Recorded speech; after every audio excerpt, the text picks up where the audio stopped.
Hello, and welcome to English for Everyone, where we practice real-life American English.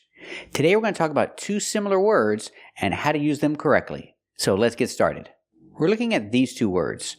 The first word is wrinkled, and the second word is wrinkles. We're talking about the same thing, but we use these two words differently, usually. Let's take a closer look. First, let's talk about pronunciation. Wrinkled. So we see the W is silent, ring for the first syllable. Use the sound E like green beans. Ring. Make the sound in your nose. Ring. Wrinkled. Not ring cold, but wrinkled. We need the short sound, like cup and up for the second syllable. Cold. Wrinkled. Relaxed and closed. Cold. Wrinkled. Wrinkled is an adjective, and we use this mainly to describe clothes. Example, the shirt is wrinkled. I can say the shirt has wrinkles, the shirt has a lot of wrinkles, but it's more common to use the adjective wrinkled. The shirt is very wrinkled. Let's hear some examples. Without them, Wilby is an old man in a wrinkled suit. Well, almost right, but you don't have an iron, do you? It's so wrinkled. What gave me away, a wrinkled suit or bad attitude? Look how wrinkled this is. Let's practice. Is the shirt very wrinkled? That's right, the shirt is very wrinkled. Another example. She's ironing the shirt because it's wrinkled. The verb iron. Iron. Use the long I plus the ire, and the N sound. Iron. In a continuous form, ironing. She's ironing the shirt because it's wrinkled. And what do you call that thing she's using? It's called an ironing board. She has an iron and an ironing board. And she's ironing the shirt because it's wrinkled.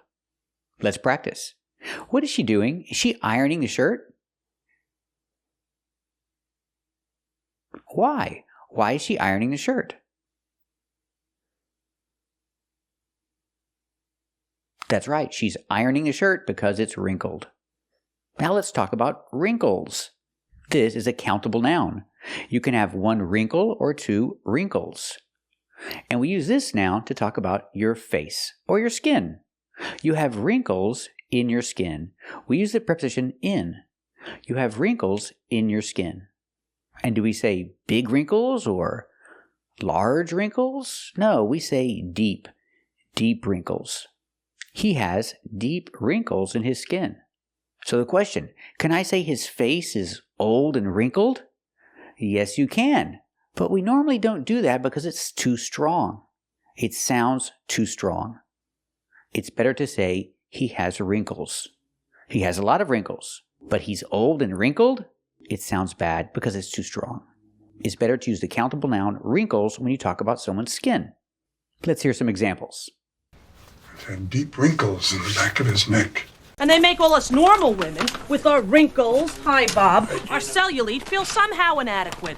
A few wrinkles, maybe. Well, it was, okay? Now you better turn that frown upside down because that's going to put wrinkles in your pretty little head. Let's practice.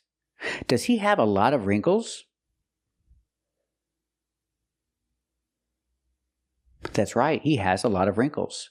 Does he have deep wrinkles in his skin? That's right, he has deep wrinkles in his skin. Another example. Can I say she's old and wrinkled? You can, but it doesn't sound good. It's too strong. So I say she has some wrinkles. Use the countable noun, wrinkles, when you talk about someone's skin. So, she's getting older. She has some wrinkles. But that's okay. It's natural. Let's practice. Is she getting older? That's right, she's getting older. Does she have some wrinkles? That's right, she has some wrinkles. This is the way we talk about people's skin. Use the countable noun wrinkles. Don't say she's wrinkled. She's old and wrinkled. Doesn't sound good. Doesn't sound nice. It's too strong. Use wrinkles. So remember, when you talk about clothes, it's better to use the adjective wrinkled. The clothes are wrinkled. And when you talk about someone's skin, it's better to use the countable noun. They have wrinkles.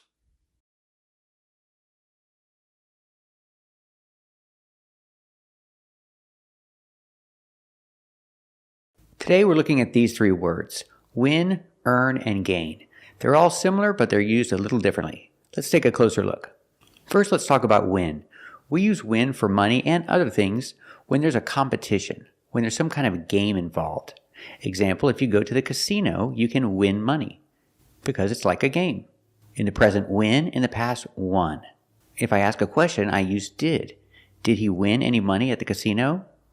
And I use the present verb win. Did he win any money at the casino? And you answer yes. He won some money.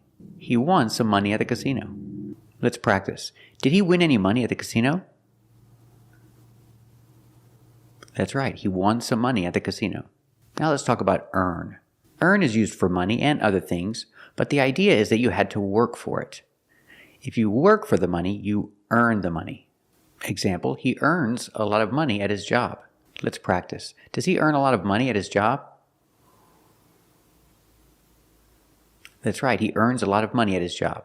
And you can earn other things too, not only money. You can earn someone's respect. If you had to work for it, use the word earn. You can earn someone's respect. And now let's talk about gain. It can be used for many things, but the most common is weight. We say you gain weight. When you get bigger, you gain weight. Example, he was thinner before, but now he's bigger. He gained a lot of weight. Let's practice. Did he gain a lot of weight? That's right, he gained a lot of weight. So the most common example of gain is weight.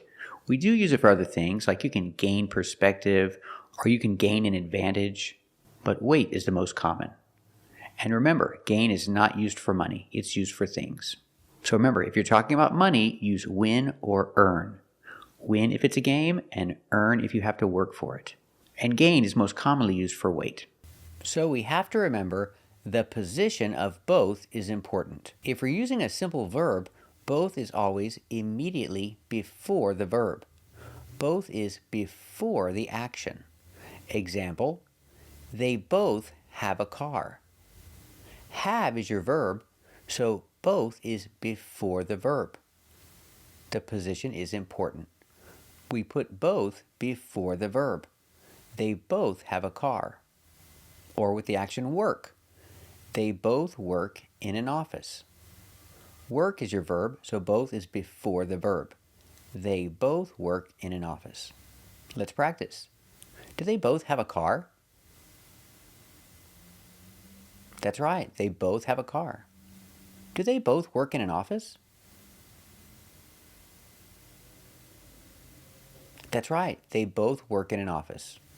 But if you use the verb to be, both is after the verb to be. Example, are. They are both hungry. I cannot say they both are hungry. Both is after the verb to be. They are both hungry. Or we are. We are both hungry. Again, both is after the action are. If I change are to the past, were. Again, it's a form of to be, so both is after were. Example, they were both hungry. Example, they were both hired at the same time. The verb were, they were both. Both is after the verb to be. Hired is another verb, so it's between the two verbs. They were both hired, because both has to be after the verb to be. They were both hired at the same time. Let's practice. Are they both hungry? That's right, they are both hungry. Were they both hired at the same time? That's right, they were both hired at the same time. We can also use both with the preposition of, both of. Example, both of them, or both of us. Both of them. Example, the food is for both of them. Let's practice. Is the food for both of them? That's right, the food is for both of them. And sometimes the preposition of is optional. Example, both of my sisters, or both my sisters.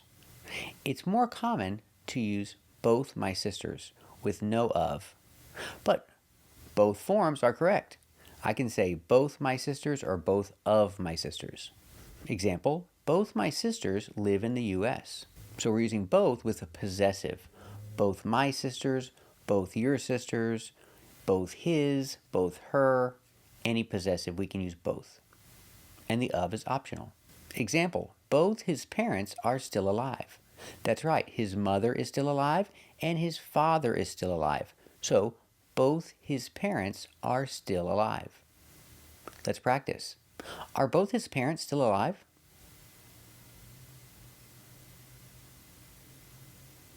That's right, both his parents are still alive.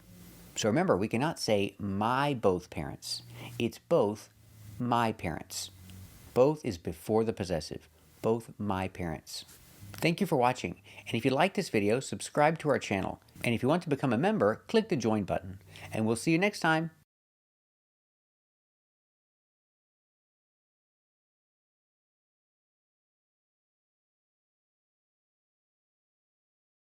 Thank you for watching, and if you like this video, subscribe to our channel. And if you want to become a member, click the join button. And we'll see you next time.